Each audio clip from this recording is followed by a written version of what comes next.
7 awful habits that instantly make people look down on you. Stoic philosophy. We are what we repeatedly do.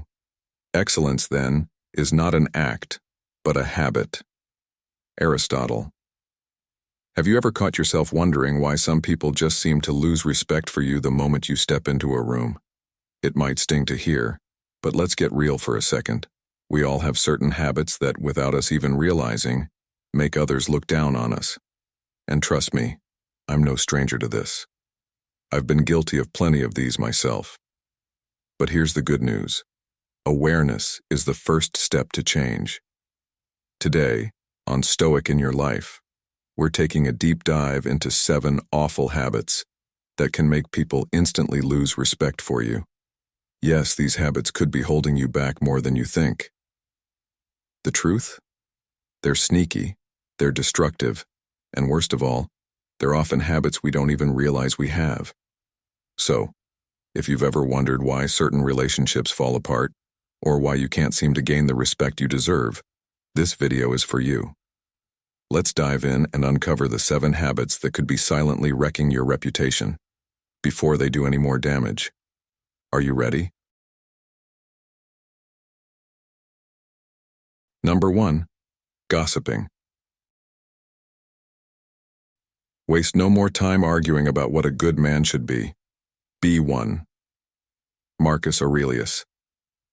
Gossiping may seem harmless at first, like a small indulgence in sharing information that doesn't really concern you, but it's one of those behaviors that instantly erodes respect. We all know how it goes. You're in a conversation with colleagues or friends, and the topic shifts to someone who isn't present. You offer a small detail about their life. Maybe you're just adding to the conversation, but what you're actually doing is planting seeds of distrust. One of the most dangerous aspects of gossiping is how subtle and easy it feels. It often masquerades as a way to bond with others or to feel included. But here's the harsh reality. The moment you engage in gossip, people are not only judging the person you're talking about, they're also judging you. They begin to wonder, what do they say about me when I'm not around? This habit, though it might feel like a way to connect, distances you from people. The trust that takes years to build can crumble in a matter of minutes when others see you as someone who talks behind people's backs. Seneca, a Stoic philosopher, once said, "It is a rough road that leads to the heights of greatness." Gossip is the easy road, the quick way to feel relevant in a conversation, but it's also the shortcut to ruining your integrity. Instead of elevating yourself through wisdom, empathy, or hard-earned respect, gossip drags you and others down into pettiness. It's a reflection of insecurity, not strength. When we focus on the faults or failures of others, we divert attention from our own growth and improvement. So, if you catch yourself about to gossip, ask, why do I feel the need to share this? More often than not, it's because we want validation or approval from those around us. But true respect is earned by demonstrating character, not by breaking others down. In modern life, gossip thrives in every corner, from workplaces to online spaces, and the damage it causes isn't just personal. It can affect your career, your friendships, and even your family life. Have you ever wondered why certain people seem to keep you at arm's length? Or why some relationships feel shallow? It could be because they've seen you gossip, and they now hesitate to share deeper, more meaningful conversations with you. People may laugh or nod when you share some juicy detail, but underneath, they are building walls of mistrust. It's not that they hate you, it's that they no longer trust you with their personal stories or emotions. This is why gossip is so corrosive. It's a slow, almost invisible destroyer of relationships, and most of the time, we're completely unaware of the damage we're causing. Think about it. Every time you talk about someone else's problems or missteps, you're avoiding your own. It's much easier to critique someone's life than to take an honest look at your own. But what do you gain from that? Nothing of value. Seneca also said, "The greatest obstacle to living is expectancy, which hangs upon tomorrow and loses today." When you gossip, you're wasting your today, avoiding the hard work of building your own character, and instead indulging in the fleeting satisfaction of tearing someone else down. It's a distraction from the meaningful actions that actually make life better and more fulfilling. In modern terms, gossiping can even have legal and social repercussions. In a world where social media amplifies every word, what you say in passing can come back to haunt you. Whether it's workplace gossip about a colleague or something personal shared about a friend or family member, the impact is magnified and the consequences are more significant than they've ever been. We've all seen the fallout when a careless remark snowballs into a much bigger issue, leading to ruined reputations and shattered trust. The question is, why risk it? Why trade your integrity for a fleeting moment of relevance? The advice here is simple, yet difficult. Stop. Stop the gossip before it even begins. And if someone tries to pull you into a conversation that feels like it's heading in that direction, redirect it. Instead of engaging, you could say something neutral like, "I'd rather not talk about them when they're not here to explain themselves."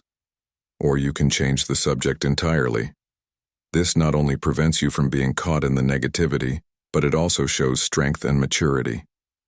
People will notice that you rise above petty talk, and in doing so, they will begin to respect you more. It's a subtle but powerful way to demonstrate leadership in everyday life. Being the one who refrains from gossip doesn't just set you apart, it elevates you in the eyes of others. In today's fast-paced, highly connected world, where every word can be shared and magnified, the ability to hold your tongue and show restraint is more valuable than ever. Remember, the man who chooses not to engage in gossip is often the man who commands the most respect. Epictetus, another Stoic philosopher, once said, "We have 2 ears and 1 mouth so that we can listen twice as much as we speak." The wisdom in this is clear. If you spend more time listening and less time talking about others, you'll find that people start coming to you not for gossip, but for advice, support, and friendship. And isn't that far more rewarding? So the next time you feel the urge to gossip, pause and consider what kind of person you want to be. Do you want to be the man who is respected for his wisdom, strength, and integrity? Or do you want to be known as the one who can't be trusted with a secret? This choice, while seemingly small, has a ripple effect on all aspects of your life. As Marcus Aurelius advised, waste no more time on what others do or say.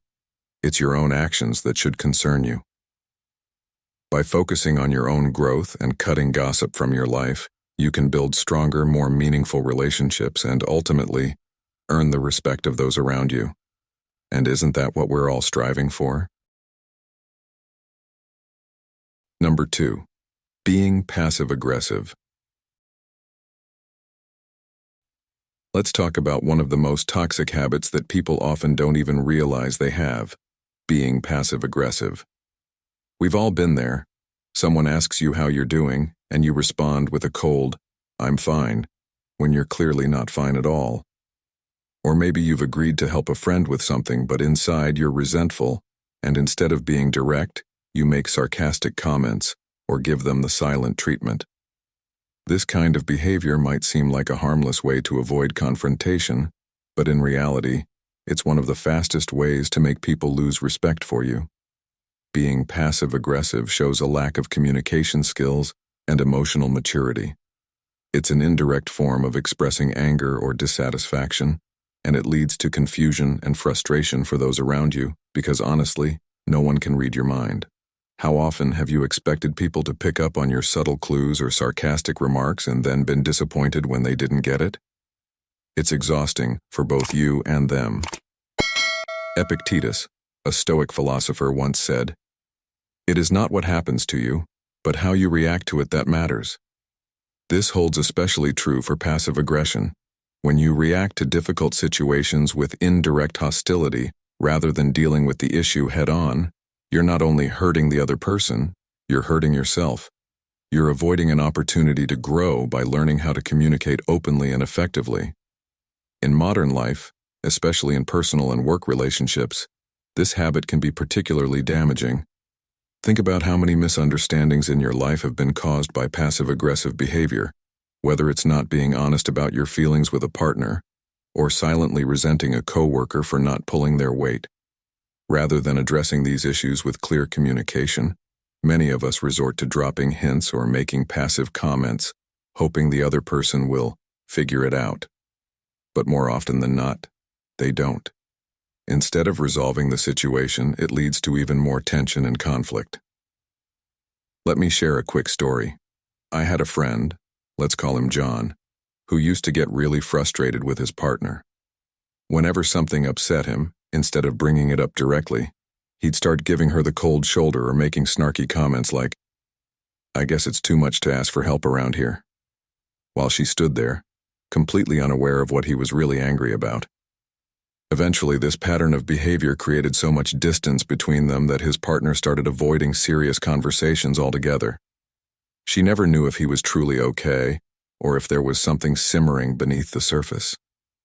When John finally realized that his passive-aggressive behavior was pushing his partner away, it was almost too late. He had to learn the hard way that open and honest communication was the only way to save the relationship. Now ask yourself, how many relationships, whether romantic, friendships, or even professional, have been harmed because of passive aggression?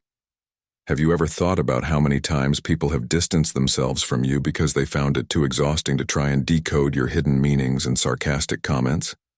People can sense when you're upset, but when you're passive-aggressive, you're leaving them in the dark about why you're upset. Instead of fostering understanding, you're breeding confusion and resentment. It's a vicious cycle, and the only way to break it is to stop expecting others to read your mind and start telling them how you actually feel. Marcus Aurelius, the great Stoic emperor, advised, "Waste no more time arguing what a good man should be. Be one." In other words, stop hiding behind emotional games. If something is bothering you, address it calmly and directly. When you feel the urge to fire off a passive-aggressive text like, "Wow, must be nice to have so much free time," ask yourself, what am I really trying to say here? Why can't I just be honest? The truth is, being passive-aggressive is often rooted in fear of confrontation, fear of being vulnerable, fear of conflict. But guess what? Conflict isn't necessarily a bad thing. Healthy conflict, when approached with respect and openness, can actually strengthen relationships and build trust. When you avoid dealing with issues directly, you're not protecting the relationship, you're damaging it. You're teaching people that they can't trust you to be honest, and in return, they'll start withholding their own truths from you. Another important thing to consider is how passive aggression impacts your professional life. Imagine you're at work and a colleague drops the ball on a project. Instead of confronting them with a constructive conversation, you start sending them snarky emails or avoid collaborating with them altogether. How do you think that's going to affect your career? You might think you're keeping the peace, but in reality, you're making the situation worse. No one wants to work with someone who plays emotional games or leaves problems unresolved. Leaders, the ones who gain respect and trust, are the ones who can address issues openly, not the ones who make everyone around them walk on eggshells. So, here's the big question for you. How would your relationships change if you stopped being passive-aggressive and started being straightforward with your feelings? What would happen if, instead of bottling up your frustrations and letting them fester, you addressed them in the moment, with honesty and kindness? The answer might surprise you. You'll likely find that people respect you more. They'll see you as someone who is mature enough to handle tough conversations, and someone who values the relationship enough to keep it healthy and real. Being passive-aggressive only hurts you and those around you. It's a mask we wear to avoid the discomfort of being vulnerable, but in the process, it creates more harm than good. To live a life of integrity, as the Stoics advise, we must be willing to face the truth, both in ourselves and in others. As Epictetus said, it is impossible for a man to learn what he thinks he already knows. By holding on to passive-aggressive behavior, we fool ourselves into thinking we're avoiding conflict, when in fact we're simply avoiding growth. The lesson here is clear. Communication is key. The next time you feel tempted to make a sarcastic remark or give someone the silent treatment, take a deep breath and ask yourself, what am I really trying to achieve here? Could this issue be resolved with an open, honest conversation? Most of the time, the answer will be yes. By replacing passive aggression with clarity and honesty, you'll not only improve your relationships, but you'll also gain a deeper sense of self-respect. After all, isn't that what we all want? To be respected for who we truly are, not for the games we play? Number 3, never taking responsibility. Let's talk about one of the most damaging habits that often goes unnoticed, the habit of never taking responsibility. This behavior is toxic not only to your relationships, but also to your personal growth. We've all met someone who seems to have an excuse for everything. If they miss a deadline at work, it's because the Wi-Fi was down or someone else didn't give them the right information. If they fail at something, it's never their fault. It's always external circumstances, or worse yet, someone else's mistake. Maybe you've even caught yourself doing this at times. But here's the truth. When you constantly shift the blame, you're telling the world that you're not in control of your own life. How often have you found yourself saying, "It's not my fault," or thinking, "If only this had been different, I would have succeeded"? The reality is that by refusing to take ownership of your actions, you're not only pushing others away but also stunting your ability to learn, grow, and ultimately succeed. The philosopher Epictetus wisely said, "It's not what happens to you, but how you react to it that matters." This is at the heart of responsibility. Life is full of challenges and things won't always go your way. But how you respond to those challenges, whether you blame others or step up and take control, defines your character. When you refuse to own up to your mistakes or shortcomings, you miss the opportunity to learn from them. And more importantly, you give up your power to change your circumstances. Think about it. When you blame someone or something else, you're saying that you're powerless, that external forces have control over your life. But that's simply not true. You have the power to shape your future, and that begins by taking responsibility for your actions.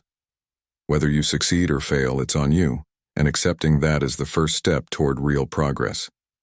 A great story that illustrates the importance of responsibility comes from the world of sports. Let's look at someone like Michael Jordan. Often hailed as one of the greatest athletes of all time, Jordan didn't achieve greatness by blaming others when things went wrong. In fact, he once said, "I've missed more than 9,000 shots in my career. I've lost almost 300 games. 26 times I've been trusted to take the game-winning shot and missed. I've failed over and over and over again in my life. And that is why I succeed." What set him apart wasn't that he never failed, but that he owned every failure and used it as fuel to improve. Imagine if he had blamed his coaches, teammates, or referees every time he lost a game. He wouldn't have become the legend he is today. Instead, he took responsibility, learned from his failures, and used them to become better. This mindset is something we can all learn from, whether in sports, work, or personal life. Ask yourself this: what could you achieve if you stopped making excuses and started taking ownership of everything in your life, both the good and the bad?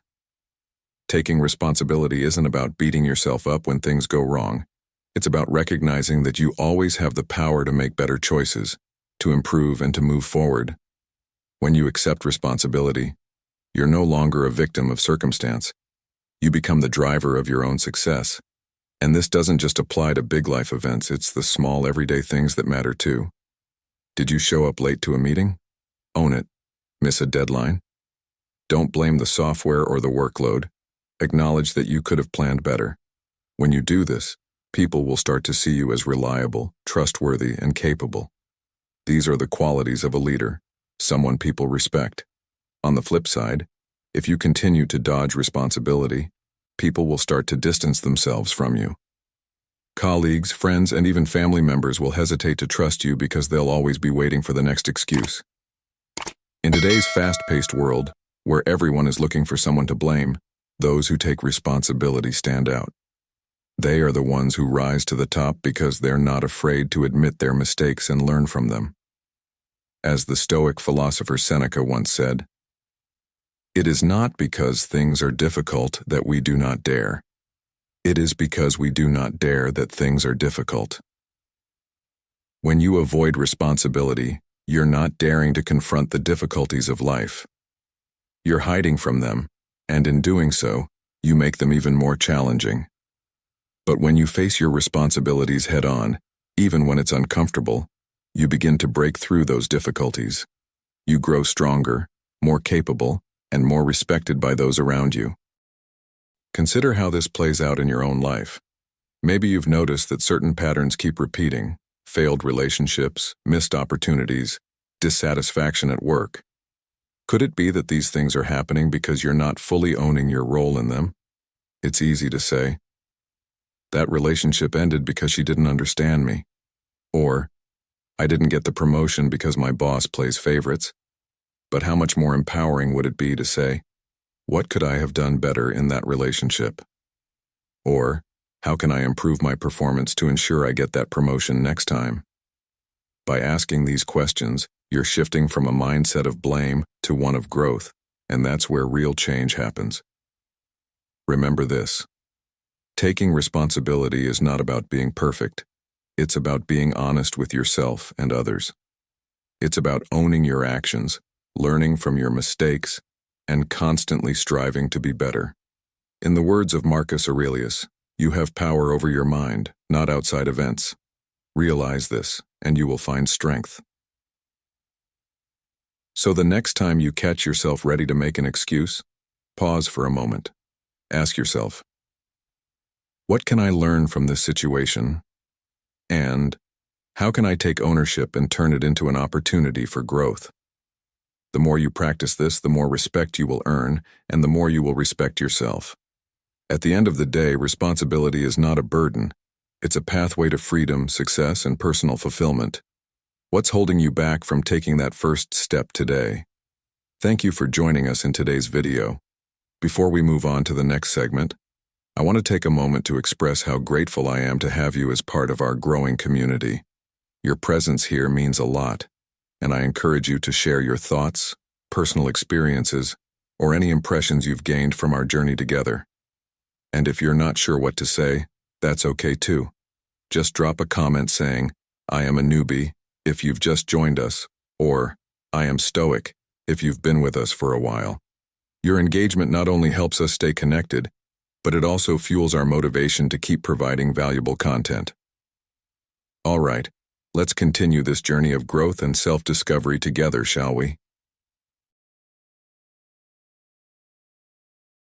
Number 4. Lack of basic hygiene.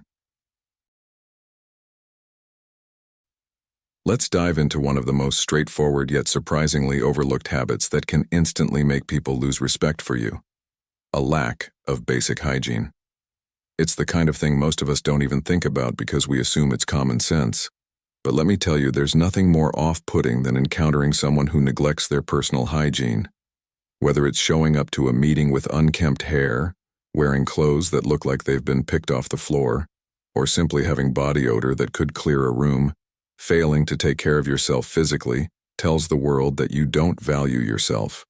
Or worse, that you don't respect those around you. You may not even realize it, but this lack of care can be a silent destroyer of your reputation and social relationships. It raises an unspoken question in people's minds. If they can't take care of something as basic as their hygiene, how can I trust them with more important tasks? Marcus Aurelius once said, "The soul becomes dyed with the color of its thoughts." In a way, our physical appearance and how we present ourselves are the reflections of those thoughts. When you allow yourself to neglect your basic hygiene, it signals that there may be something deeper going on, that you've let other areas of your life slip into neglect as well. Hygiene isn't just about looking good or smelling nice. It's about self-respect and discipline, qualities that are pillars of Stoic philosophy. If you can't commit to something as simple as keeping yourself clean and presentable, how will you maintain the mental clarity and discipline needed to navigate life's more complex challenges? Think of it this way. Personal hygiene is the foundation upon which self-respect is built, and if that foundation is weak, everything else becomes unstable. In today's fast-paced world, first impressions matter more than ever. Whether you're walking into a job interview, meeting potential clients, or simply interacting with friends and family, how you present yourself speaks volumes before you even open your mouth. But hygiene goes beyond just appearance. It's about how you make people feel. Poor hygiene can make others uncomfortable, distracted, and even repelled. And here's the harsh truth. People may not tell you directly that your hygiene is an issue, but they'll certainly adjust their behavior around you. They might avoid sitting near you, talking to you for long periods, or even inviting you to social events. It's not that they don't like you as a person, it's that you're unknowingly creating a barrier between yourself and others. Now you might be thinking, but I'm not that bad. It's just a bad hair day, or I skipped a shower once or twice. But here's where the slippery slope begins. What starts as a one-time thing can quickly become a habit, and habits, as we know from Stoic wisdom, shape who we are. As Epictetus said, first say to yourself what you would be, and then do what you have to do. If you want to be someone respected, someone taken seriously, it begins with mastering the small daily habits like keeping yourself clean, presentable, and well-groomed. It's not about vanity, it's about discipline and self-care, two things that Stoicism holds in high regard. Consider this in the context of modern life, especially in a professional setting. Imagine you're giving an important presentation at work, but all people can focus on is the fact that you're disheveled or emanating an unpleasant odor. Your message, no matter how brilliant, is completely overshadowed by the distraction of your appearance. It doesn't matter if you're the most intelligent person in the room. People will judge you based on what they see and smell first. This may seem superficial, but it's human nature. We are visual and sensory creatures, and how we perceive someone is greatly influenced by these factors. By neglecting basic hygiene, you're putting up unnecessary obstacles to being heard and respected. Let's bring this back to the bigger picture. When you neglect your hygiene, it's not just about your outward appearance. It can be a reflection of how you're feeling on the inside. Maybe you've been under stress, feeling depressed, or overwhelmed with life. It's easy to let things slide when you're dealing with mental or emotional struggles. But here's where Stoic philosophy can guide us. Marcus Aurelius advised, "You have power over your mind, not outside events. Realize this, and you will find strength." Even when life feels chaotic, you have control over your actions, starting with how you take care of yourself. By choosing to maintain your hygiene and appearance, even when things feel tough, you're exercising that control and reinforcing your resilience.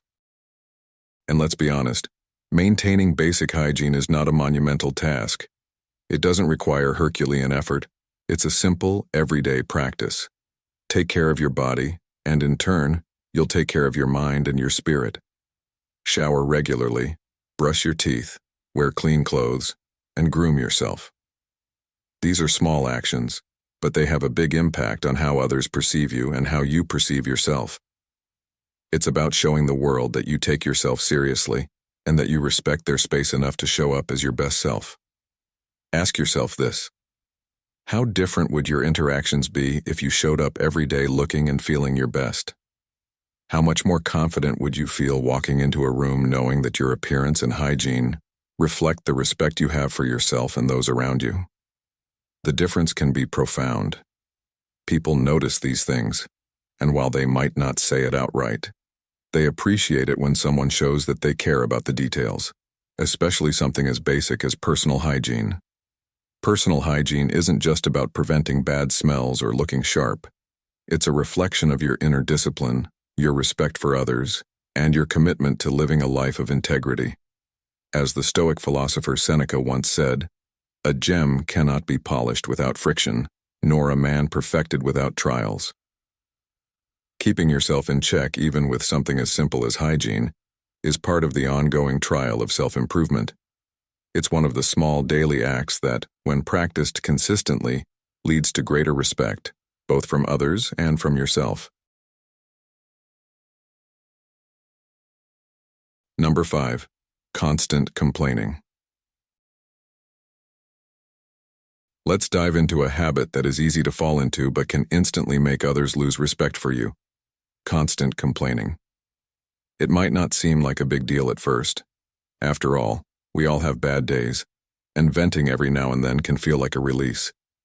But when complaining becomes your default way of interacting with the world, you're sending a clear message to those around you. You're not focused on solutions. You're stuck in a mindset of negativity. Constant complaining not only drags you down but also creates a negative energy that pushes people away. Why? Because no one likes being around someone who always focuses on what's wrong. Think about it. If you're always finding faults, whether it's the weather, your job, or even the way someone else behaves, you're training your brain to only see the negative, and people start associating you with that same negativity. Epictetus, the Stoic philosopher, once said, "It's not what happens to you, but how you react to it that matters." This principle is key. Life will always throw obstacles in your path, but how you handle those challenges is what defines you, not the obstacles themselves. Now let's think about modern life. You likely know that person at work who always finds something to complain about. Maybe it's the workload, the boss, or even just the temperature in the office. At first it might seem harmless, but after a while it becomes tiring, right? You start avoiding that person, dreading the next negative thing they'll bring up. Worse, if you're not careful, you can become that person yourself. Complaining is contagious. If you surround yourself with constant negativity, you're more likely to adopt that mindset. What started as an occasional gripe can quickly spiral into a constant habit of seeing the world through a lens of dissatisfaction. And here's where it becomes a real problem. When you're always complaining, you're not focusing on finding solutions. You're stuck in the problem. Instead of asking, "How can I fix this?" you're constantly thinking, "Why is this happening to me?" Consider a story that's probably familiar to many. There was once a man who always complained about his job. Every day, he would tell his friends how terrible his work environment was. His boss was too demanding, his co-workers were lazy, and his pay was unfair. For years, this man complained but did nothing to change his situation. Eventually, his friends grew tired of hearing the same complaints and began to distance themselves from him. In the end, the man's negativity not only made his work life miserable, but it also damaged his relationships outside of work. The worst part? He didn't realize that his constant complaining was the root of his unhappiness and isolation. Instead of taking action to improve his situation, like finding a new job, speaking to his boss, or working on his mindset, he chose to stay in the same place and complain. Ask yourself, have you ever found yourself trapped in a cycle of complaining? Maybe you're frustrated with your personal life, your job, or even just the day-to-day stresses of life. It's easy to fall into the habit of vocalizing every little thing that goes wrong. But here's the truth. People respect those who look for solutions, not those who dwell on the problems. And more importantly, you'll respect yourself more when you choose to face challenges with strength and resilience rather than with complaints. Stoic philosophy teaches us that we cannot control what happens to us, but we can control how we respond. Marcus Aurelius once wrote, "You have power over your mind, not outside events. Realize this, and you will find strength." The next time you're about to complain, take a moment and ask yourself, is this something I can change? If not, how can I accept it and move forward?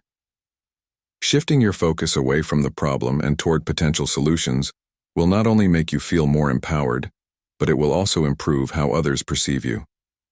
Complaining doesn't just harm your relationships and reputation, it holds you back from personal growth. When you complain, you're essentially saying that you're a victim of your circumstances, powerless to change anything. But as the Stoics remind us, we always have the power to choose how we respond to life's difficulties. Rather than seeing every challenge as an insurmountable obstacle, try viewing it as an opportunity to grow stronger. This mindset shift can transform how you approach life. Instead of being the person who brings negative energy into every room, be the one who brings solutions, positivity, and a calm sense of control. People will gravitate toward you because they'll see that you handle life's difficulties with grace and strength. Think of a time when something really frustrated you. Maybe it was something as simple as being stuck in traffic or dealing with a difficult colleague at work. In those moments, it's easy to let out a sigh and complain. But what if, instead, You took a deep breath and accepted that some things are beyond your control. How different would your day have been if you had approached the situation with patience instead of frustration? More importantly, how different would the people around you feel if they saw you calmly handling the situation rather than complaining about it? This is the power of Stoic philosophy in action, choosing how we respond to the inevitable ups and downs of life. The lesson here is simple. Complaining gets you nowhere. It doesn't fix the problem, it doesn't make you feel better, and it certainly doesn't earn you respect. What earns respect is your ability to face life's challenges head-on, to look for solutions, and to accept the things you cannot change. The next time you catch yourself about to complain, pause and reflect. Ask yourself, is this helping me in any way? More often than not, the answer will be no.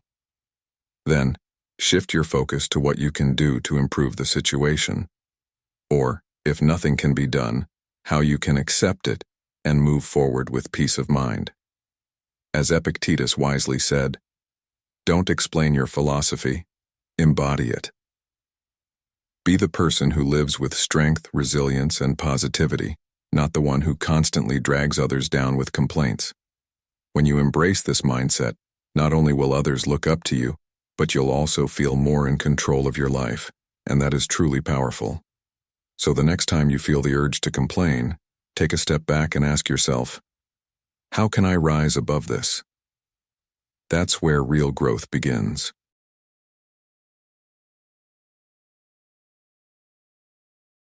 Number 6, being chronically late. Let's talk about something that seems small but can make a huge impact on how people see you. Being chronically late. You might think that showing up a few minutes late here and there isn't a big deal, but over time it sends a message to others and it's not a good one. When you're consistently late, whether it's for work, social events, or even small gatherings, what you're really saying is, my time is more valuable than yours. It may not be your intention, but that's the impression you leave behind.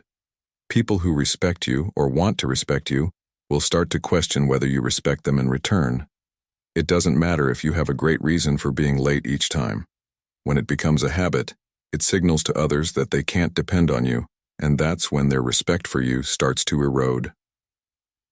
In the words of Seneca, it is not that we have a short time to live, but that we waste a lot of it.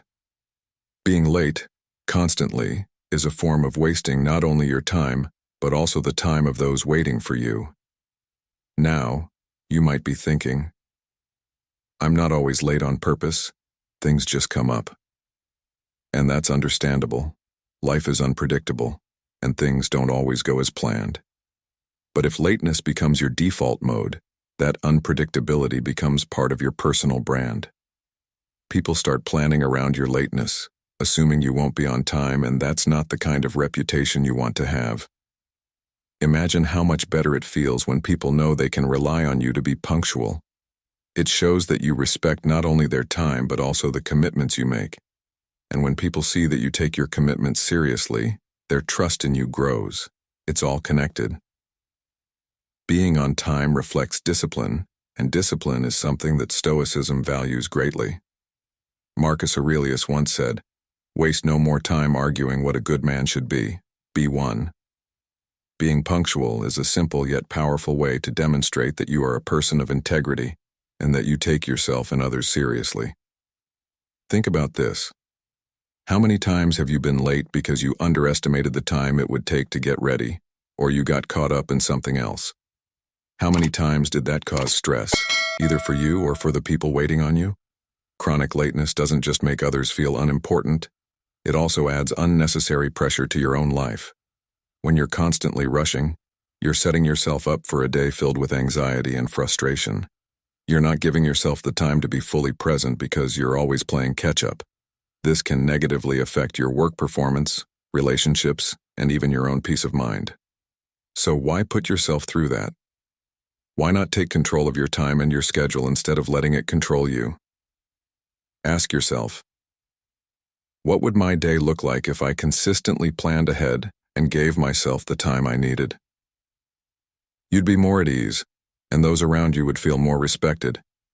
There's a great story about a CEO who was notoriously punctual, never late to a single meeting, no matter how big or small. One day, a high-level meeting was scheduled, and some attendees were running late. The CEO stood up, said, "Time is the most valuable resource we have. If you can't respect that, you can't be part of this team," and then walked out, leaving the latecomers to realize the gravity of their mistake. This story illustrates how serious successful people take time. When you respect time, yours and others, it shows that you have control over your life and that you value what's important. This kind of discipline is what sets people apart, and it's one of the reasons others look up to them. Being late, on the other hand, is often seen as a sign of disorganization, or worse, disrespect. Let's bring this back to you. If you find yourself always running late, it's time to take a step back and evaluate why that's happening. Are you overcommitting? Are you failing to plan your day properly? Or are you simply underestimating the time it takes to get places? Once you understand the root cause of your lateness, you can begin to address it. It's not just about setting your alarm earlier or rushing out the door. It's about changing your mindset and prioritizing punctuality as a way to show respect to both yourself and others. Remember, being on time is a habit, just like any other, and it's one you can cultivate with intention and discipline. You may have heard the saying, "Early is on time is late, and late is unacceptable." This mantra can help shift your perspective on punctuality. Instead of seeing time as something that happens to you, view it as something you manage, something within your control. Ask yourself, how would my relationships, both professional and personal, change if I became known as someone who is always on time? Chances are, people would trust you more, rely on you more, and respect you more. When you're punctual, you're not only managing your time better, but you're also showing that you are a person who follows through on commitments. That's a rare and valuable quality. People will notice, and they will appreciate it. On the flip side, when you're always late, people start to feel that they can't count on you, and that's a reputation that's hard to shake. The lesson here is clear. Time is precious, both for you and for those around you. Don't let chronic lateness be the thing that causes others to lose respect for you. Instead, use punctuality as a way to demonstrate your reliability, discipline, and respect for others. As Epictetus wisely said, know first who you are, and then adorn yourself accordingly. If you see yourself as someone worthy of respect, then you must act in a way that commands it. Being on time is one of the simplest yet most powerful ways to do that. It's a reflection of how much you value yourself and those you interact with. So, the next time you're tempted to leave the house just a little bit later or squeeze in one more task before heading to your appointment, pause and ask yourself, is this really worth the impression it will leave? When you choose punctuality, you're choosing to be someone others can depend on, and that's a reputation that will carry you far in life. If you've made it this far, you're already on the path to self-improvement. Drop a comment saying, "Oh, I am leveling up," to show your commitment to overcoming these habits. Stick around. Your journey to becoming your is more to discover. Number 7, playing the victim. Let's address a habit that, whether we recognize it or not, has the potential to deeply erode the respect people have for us. Playing the victim. It's easy to slip into this mindset, especially when life throws us curveballs or things don't go as planned. When we face hardship, the temptation to shift blame onto external circumstances or other people can be overwhelming. It allows us to avoid personal responsibility, to avoid confronting our role in whatever situation we're in. But here's the thing. Constantly portraying yourself as the victim in life makes people lose respect for you. Why?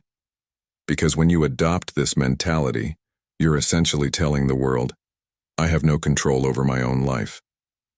And if you don't believe you have control, why should anyone else believe in you? Marcus Aurelius, one of the great Stoic philosophers, once said, "You have power over your mind, not outside events. Realize this, and you will find strength." This quote is a reminder that while we can't control everything that happens to us, we can always control how we respond, and that is where our true power lies. Playing the victim often starts small, with minor complaints about life's unfairness. Maybe you didn't get that promotion at work, or a relationship didn't work out the way you wanted, and it's easy to say, "This is happening to me because the system is rigged," or, "They never gave me a fair chance." While it might feel good to offload responsibility onto someone or something else, over time, this mentality becomes a trap. The more you lean into it, the more powerless you feel, and soon enough you start to believe that your life is entirely at the mercy of external forces. This isn't just damaging to your self-esteem, but it also affects how others view you. People respect those who take ownership of their lives even when things go wrong. They respect those who rise above challenges instead of being consumed by them. When you constantly blame others for your misfortunes, it communicates that you lack the courage to face life head-on, which makes it hard for others to admire or trust you. Let's take a moment to consider how this habit plays out in modern life. Have you ever noticed how some people seem to have a never-ending list of grievances? Nothing ever goes their way, and it's always someone else's fault. Whether it's their job, their family, or society in general, they're always the victim of circumstances beyond their control. Now think about how you feel when you hear someone like that talk. It's draining, isn't it? After a while, you start to avoid their calls or find yourself steering clear of conversations with them. This is because playing the victim not only makes you feel powerless, but it also drags down the energy of those around you. No one wants to be pulled into that kind of negativity, and that's why it's a habit that can push people away, whether they're your colleagues, friends, or even your family. But here's where Stoic philosophy offers a powerful antidote. Instead of viewing yourself as a victim, Stoicism teaches you to see yourself as the author of your own life. Epictetus, another Stoic philosopher, said, "We cannot choose our external circumstances, but we can always choose how we respond to them." This is an important shift in perspective. When you stop focusing on what's outside of your control and start looking at what you can control, your thoughts, your actions, your responses, you move from being a passive player in your life to being an active one. This shift is empowering, and it's exactly what earns you the respect of others. People are drawn to those who face adversity with grace, who take responsibility for their role in any situation, and who refuse to let life's challenges define them. Think about someone in your own life who always seems to bounce back from difficulties. Maybe they've faced significant challenges, financial setbacks, personal loss, or career disappointments. But instead of dwelling on their hardships, they took action. They found ways to improve, to grow, and to move forward. These are the people we admire because they demonstrate resilience, strength, and accountability. They don't waste time feeling sorry for themselves or blaming others. Instead, they ask themselves, "What can I do next? How can I improve?" This mindset not only brings personal growth but also attracts others who want to be around that kind of energy. It's contagious in the best possible way. Now ask yourself, in what areas of your life might you be playing the victim? Are there situations where you've shifted blame onto someone else, rather than taking responsibility for your own actions? It's not easy to admit, but the first step to breaking free from this habit is recognizing it in yourself. Once you see where you've been giving away your power, you can start reclaiming it. Instead of saying, "Why is this happening to me?" Start asking, "What can I learn from this, and how can I grow?" This simple change in mindset can dramatically alter the way you approach life. It transforms you from someone who reacts to challenges into someone who uses them as opportunities for growth. Playing the victim keeps you stuck. It prevents you from taking action, from making changes, and from living up to your full potential. And the sad truth is, while you're stuck in that mentality, people are moving on without you. They're forming connections with others who take ownership of their lives, who face challenges with courage, and who refuse to be defined by their setbacks. The good news? It's never too late to change. As Marcus Aurelius reminded us, "The impediment to action advances action. What stands in the way becomes the way." In other words, the very challenges you face can become the path to your greatest growth, if you choose to see them that way. Be the person who rises above circumstances, who takes responsibility for their actions, and who finds strength in adversity. When you embrace this mindset, you'll not only gain the respect of others, but you'll also develop a deeper respect for yourself. Before we wrap things up, I want to challenge you to take these lessons from Stoic philosophy and put them into practice in your daily life. Whether it's working on being more accountable, cutting out gossip, or simply being more present and mindful, each small step can lead to big changes in how others see you, and more importantly, how you see yourself. Remember, growth is a journey, not a destination. Which habit do you think you'll tackle first? Let me know in the comments below and feel free to share your experiences.